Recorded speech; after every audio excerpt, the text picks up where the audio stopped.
Minsan lang, dahil, "Uy, winning trade 'to, magdagdag pa ako, yung ano ko, yung pera na dapat hindi." Minsan kasi hindi yung sa lugi lang, eh, yung nanghihinayang ka, "Ba't Winning. ang liit lang ng nilagay ko, eh, True. lumilipad na." So, meron ka bang practical ways para talagang hindi na maglagay ng dapat hindi? May mga yung very practical kasi minsan emotional na yung tao, eh. Ano ba, True. mag-uninstall na ba sila or matulog na lang ba sila? Ano yung mga tips mo sa mga tinuturuan mo? Nung linakihan na nila yung trades nila, saka naman nag-go south yung trading system, eh, 'di ba? So, nasusunog.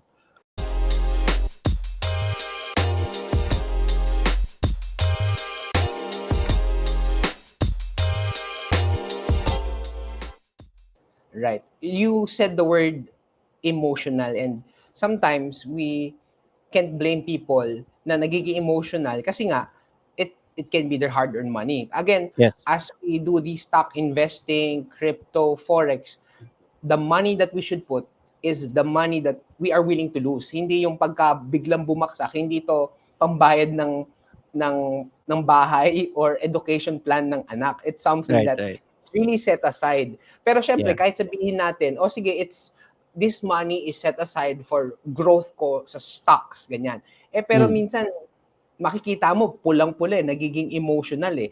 Pwedeng Right. emotional na dahil dugon-dugo or emotional na, uy, ang taas na nito, paano na, ayokong Mm. how do you, at least as you have grown in experience, paano mo na ano yung emotions mo to manage it or at least totally shut it down?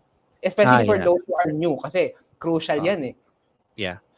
Buti nga sa PSE 'pag nagne-negative tayo is hindi nawawala yung pera, 'di ba? Sa forex kasi we use leverage.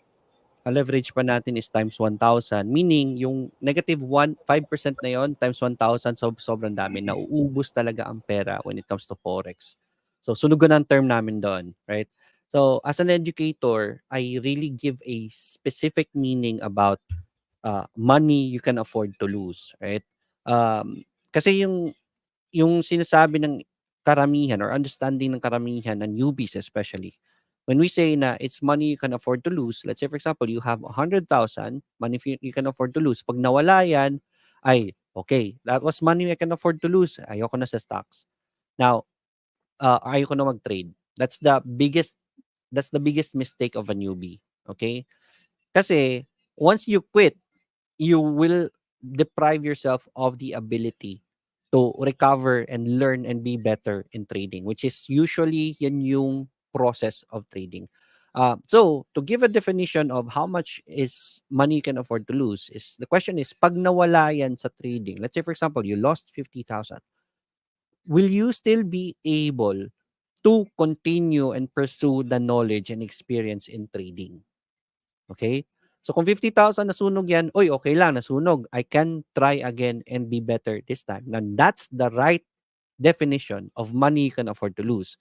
If it's, I lost 50,000, ayoko na, and then you quit, that means na hindi mo afford to lose yon kasi your emotion of the yung trauma or yung lungkot kasi nawala yung 50,000 mo, nag-ayaw ka na because of that. That's not money you can afford to lose talaga. So, that's yun yung parang pinakaimportante na maintindihan ng newbie when it comes to money you can afford to lose. And I agree, no? It's important to really stick to it, money that you're willing to lose. Minsan lang, dahil, uy, winning trade 'to, magdagdag pa ako, yung ano ko, yung pera na dapat hindi. Minsan kasi, hindi yung sa lugi lang eh, yung nanghihinayang ka, ba't Winning. ang liit lang ng nilagay ko, eh, True. lumilipad na. So, meron ka bang practical ways para talagang hindi na maglagay ng dapat hindi? May mga yung very practical kasi minsan emotional na yung tao eh. Ano ba, True. mag-uninstall na ba sila or matulog na lang ba sila? Ano yung mga tips mo sa mga tinuturuan mo? This is how we are able.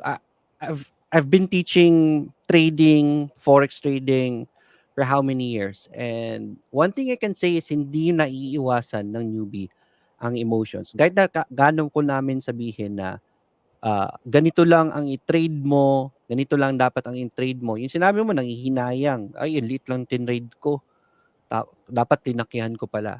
Tapos, the market tests them, and then nung linakihan na nila yung trades nila, saka naman go south yung trading system, di ba? So nasusunog. So nasusunog talaga. Now, how we solve that, or most practical way for us to teach that to newbies is ganito. We teach them the right system. They can see our trades. I'm a public trader. Nakikita ng mga tao ang trading system ko. I even let people copy manually. Right? Eto, nag-trade ako nito. Kinokopya yun ng mga tao. Right? For my capital, this is my trade size. And then, pinapasunod ko sa mga students ko. So when they trade, they see that it's working.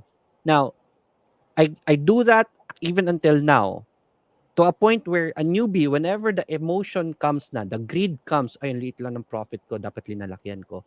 At nasunog sila, they're able to modulate the emotion, yung panghihinayang, yung anger, yung sadness, na emotion na nasunog yung account nila, because they can see that my trades did well because I followed the system properly. That's our way of letting students know na kung sinunod nyo lang yung trade ko properly, yung tinuro namin na lot sizing, ganito, ganyan, hindi kayo nasunog. So they now know what the reason was, bakit nasunog sila, and hindi sila na-discourage to continue and be better on the next stage, because nakikita nila na yung, kung sinunod lang nila yung tama, hindi pala sila masusunog.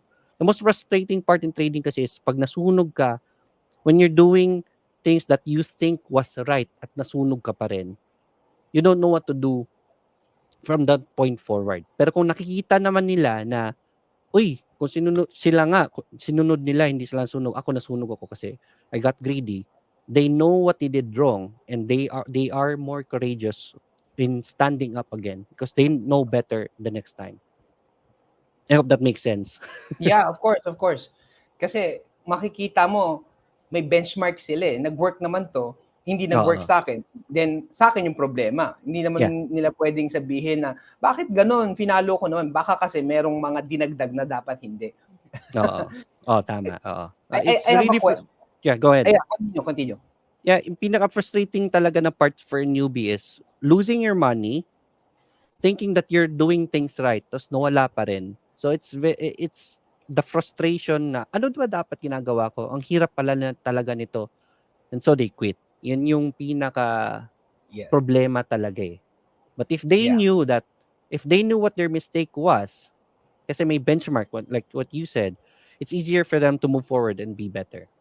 Yung masaklap dyan minsan, dahil nga hindi sinunod yung standard or yung system, iba-blanket statement, ay, ayoko na yung trading na yan, scam yan. Sure. Yung parang sila na nga yung mali. Tapos nadamay pa yung buong industriya, so to speak, because they didn't follow it or they executed a trade blindly na dapat inaral nila.